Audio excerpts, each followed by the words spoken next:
नमस्कार दोस्तों, crime stories channel पर मैं राजेश आपका स्वागत करता हूं। दोस्तों, आज मैं आपको अपराध की जिस वारदात के बारे में बताने जा रहा हूं, वो वारदात देश की राजधानी दिल्ली में हुई थी। तो चलिए दोस्तों, जानते हैं इस वारदात के बारे में। निर्मला देवी हरियाणा के सोनीपत जिले के थाना खरखोदा के गांव बरोना के रहने वाले चंदर सिंह की बेटी थी।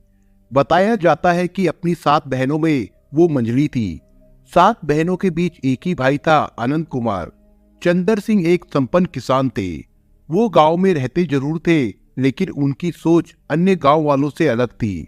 उसी सोच की बदौलत उन्होंने अपने सभी बच्चों को अच्छी शिक्षा दिलाई।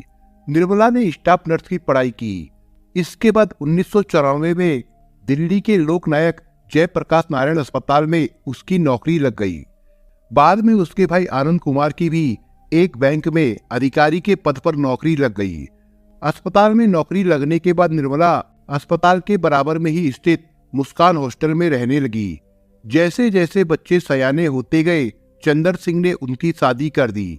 15 मार्च 1999 को उन्होंने निर्मला की शादी भी सोनीपत जिले के ही गन्नौर थाने के अंतर्गत स्थित गांव पुगथला के रहने वाले मेहरूलाल के साथ कर दी। शादी के कुछ दिनों बाद से ही निर्मला के पति से मतभेद शुरू हो गए, जिसकी आज उनके रिश्ते पर आनी शुरू हो गई। इस बीच निर्मला ने एक बेटे को जन्म दिया। पति के साथ घर गृहस्थी चलने के उसने मन में जो संजोए सपने थे, वो पारिवारिक तनाव की वजह से धूमिल होते दिख रहे थे। पति उस पर हाथ भी उठाने लगा था। निर्मला की बहन नन्नी देवी का आरोप है कि मेहरूलाल निर्मला को दहेज के लिए प्रताड़ित करता था। 24 अगस्त 2002 को भी इसने निर्मला को इतनी बेरहमी से पीटा था कि उसे दिल्ली के लोकनायक जयप्रकाश नारायण अस्पताल में भर्ती होना पड़ा था। उस समय निर्मला गर्भवती थी। इसके बावजूद भी पिटाई करते समय पति का दिल नहीं पसीजा था। उसकी हालत को देखते हुए डॉक्टर ने उसे गर्भ गिराने और 1.5 महीना पूरी तरह आराम करने की सलाह दी थी। अस्पताल में इलाज कराने के बाद निर्मला मायके चली गई। बाद में अपनी ड्यूटी पर जाने लगी। ठीक होने के बाद निर्मला पति के साथ नहीं रहना चाहती थी, लेकिन घर गृहस्थी ना बिगड़े, यही सोचकर घर वालों ने निर्मला को समझा बुझाकर पति के साथ भेज दिया। लेकिन मेहरूलाल के रवैये में कोई बदलाव नहीं आया। नन्नी के अनुसार निर्मला के ससुराल वाले पैसों के लिए उसे फिर से तंग करने लगे। 5 दिसंबर 2023 को मेहरूलाल ने निर्मला को 2 लाख रुपए के लिए फिर पीटा।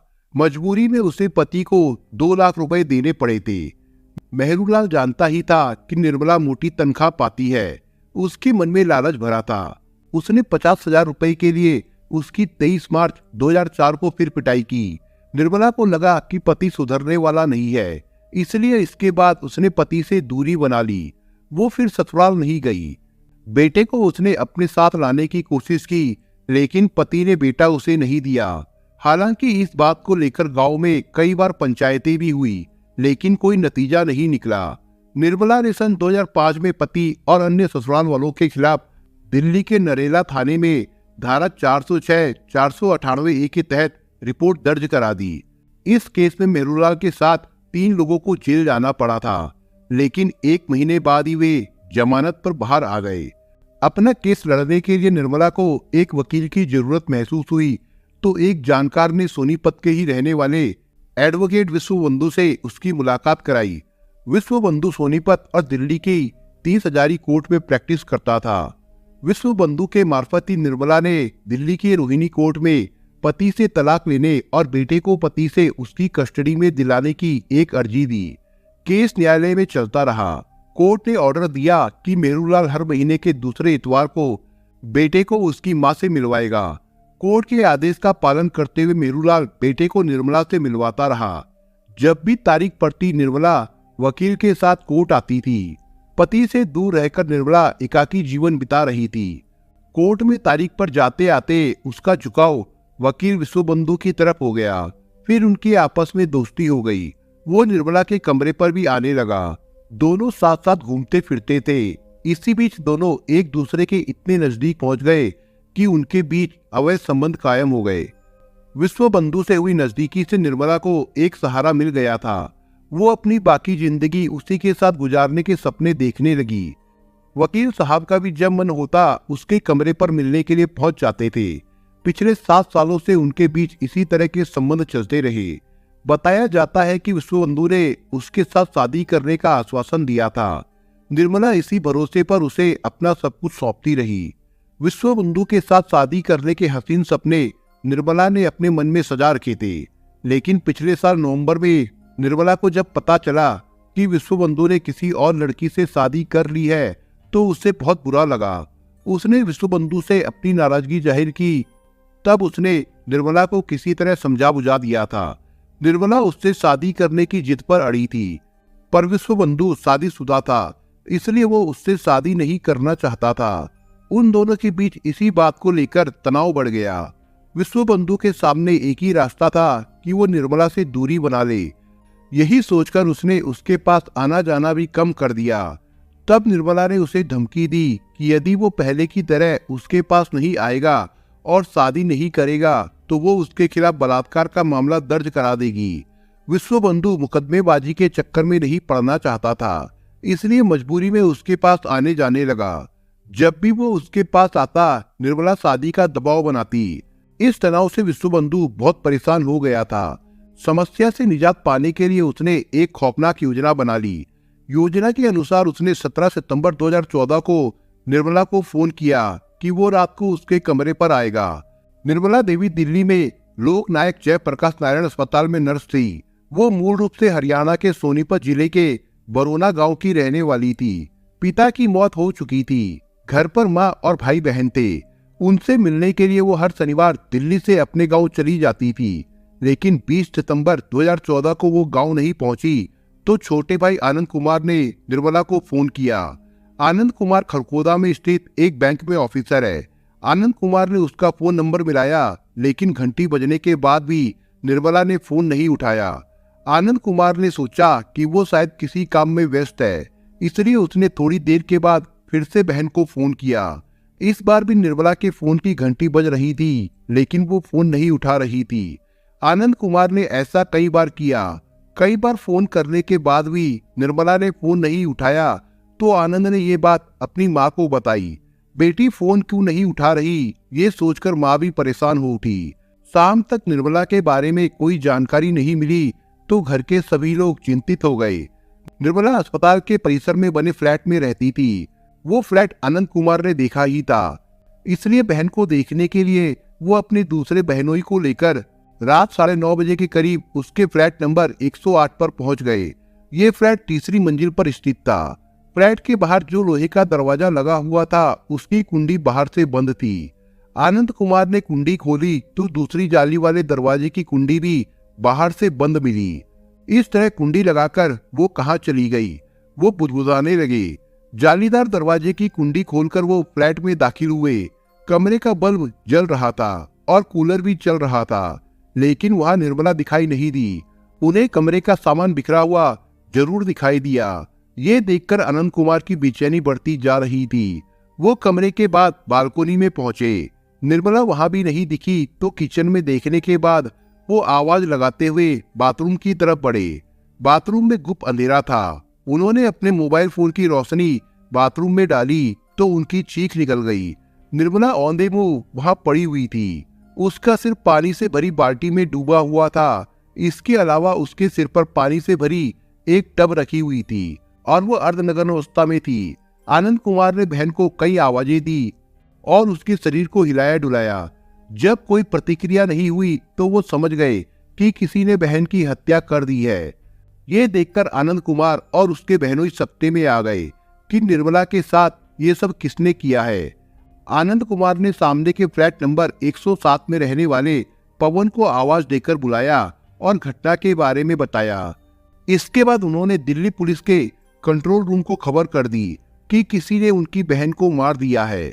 घर पर माँ भी निर्मला का इंतजार कर रही थी। आनंद कुमार ने अपनी माँ को भी फोन करके बता दिया कि निर्मला को किसी ने मार दिया है। बेटी की हत्या की खबर सुनकर माँ भी दहाड़े मारकर रोने लगी। लोक नायक जयप्रकाश नारायण अस्पताल मध्य जिला के आईपी स्टेट थाना क्षेत्र में आता है। अस्पताल परिसर में एक पुलिस चौकी भी है। पुलिस कंट्रोल रूम से ये खबर अस्पताल की पुलिस चौकी और आईपी स्टेट थाने को दे दी।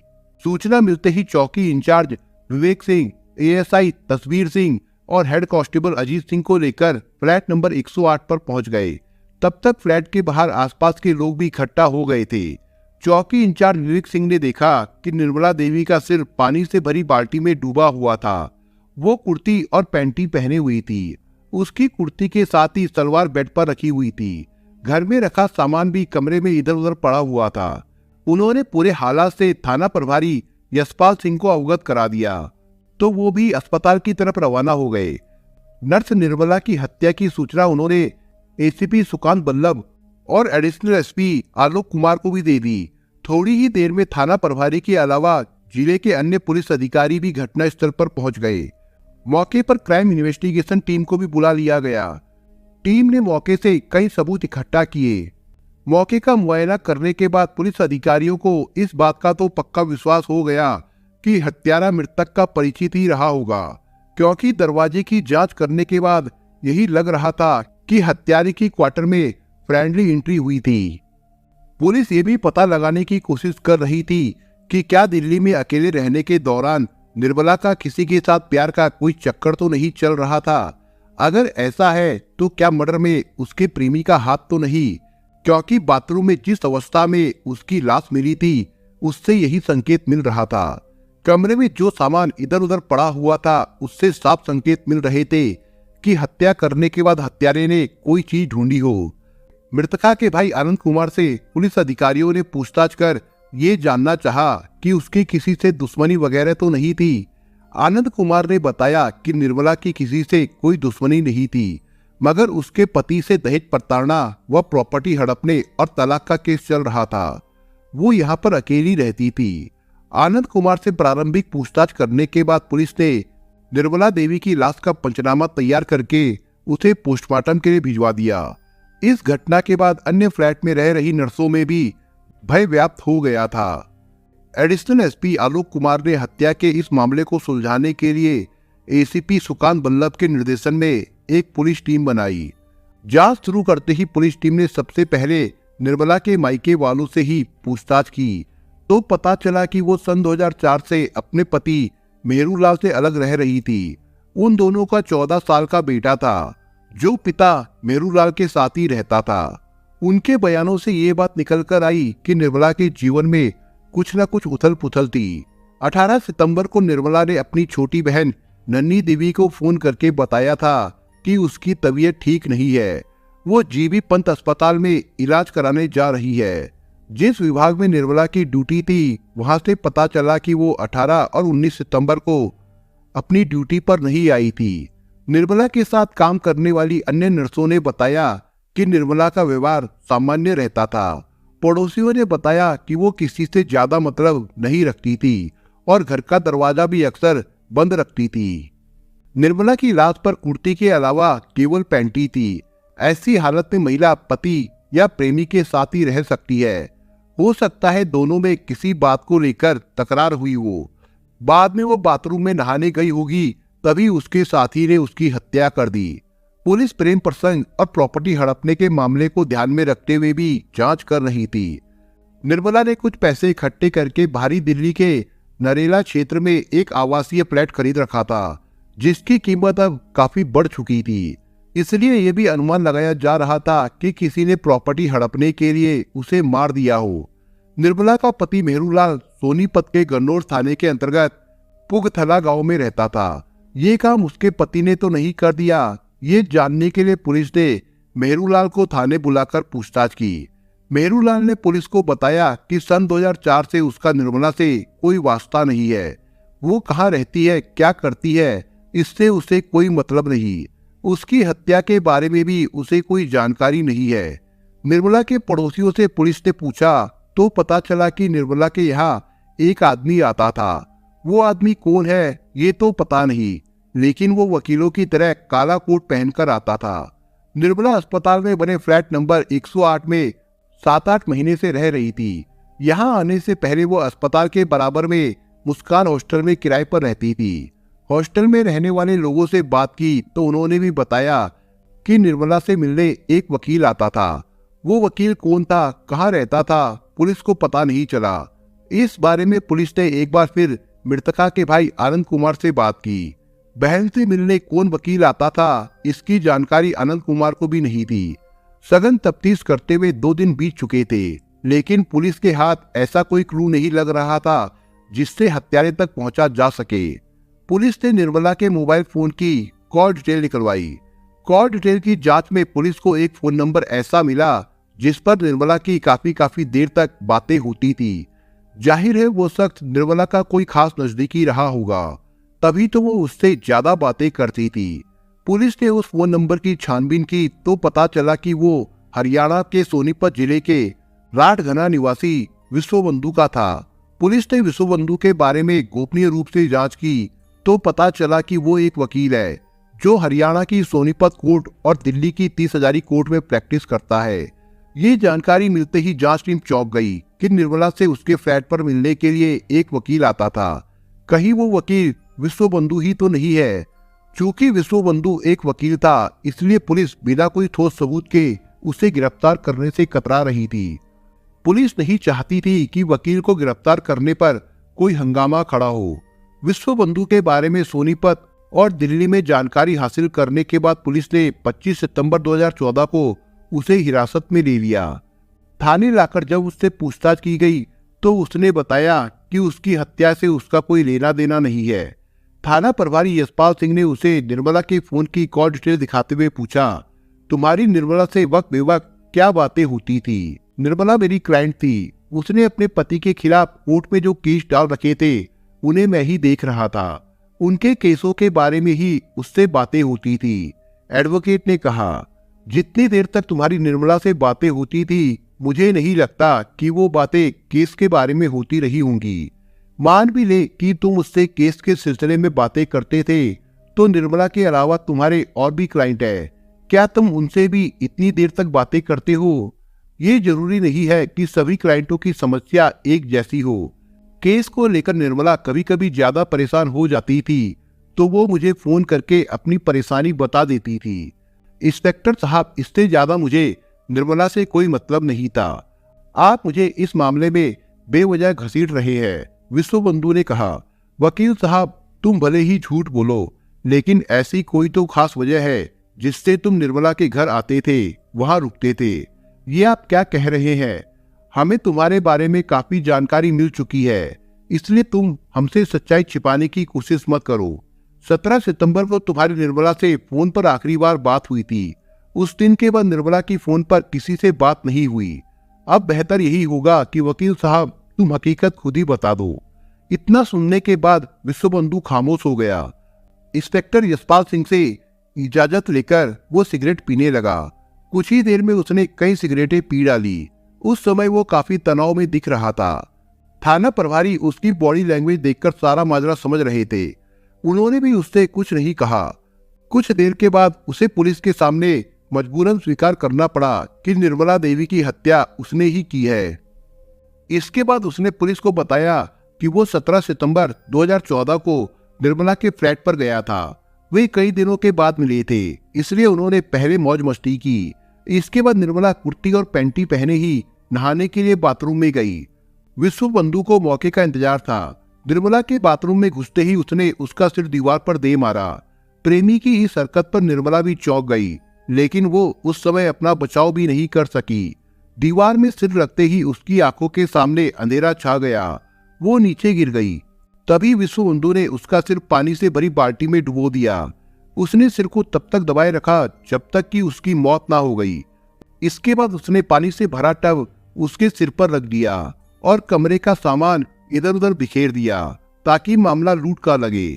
निर्मला को ठिकाने लगाने के बाद विश्वबंधु ने राहत की सांस ली। कमरे की लाइट और कूलर चालू हालत में छोड़कर वो जालीदार और लोहे के दरवाजों की कुंडी लगाकर अपने घर चला गया। विश्वबंधु से पूछताछ करने के बाद पुलिस ने उसे निर्मला देवी की हत्या के आरोप में गिरफ्तार कर उसे 30 हजारी कोर्ट में पेश किया, जहां से उसे जेल भेज दिया गया था। फिलहाल विश्वबंधु की जमानत नहीं हो सकी थी और मामले की विवेचना इंस्पेक्टर अशोक कुमार कर रहे थे। दोस्तों, आप अगर चैनल पर नए हो तो आप चैनल को सब्सक्राइब करने के साथ कमेंट बॉक्स में इस कहानी के बारे में अपने विचार जरूर लिखिएगा। मिलता हूं एक नई कहानी के साथ। तब तक के लिए अपना ख्याल रखिएगा। धन्यवाद।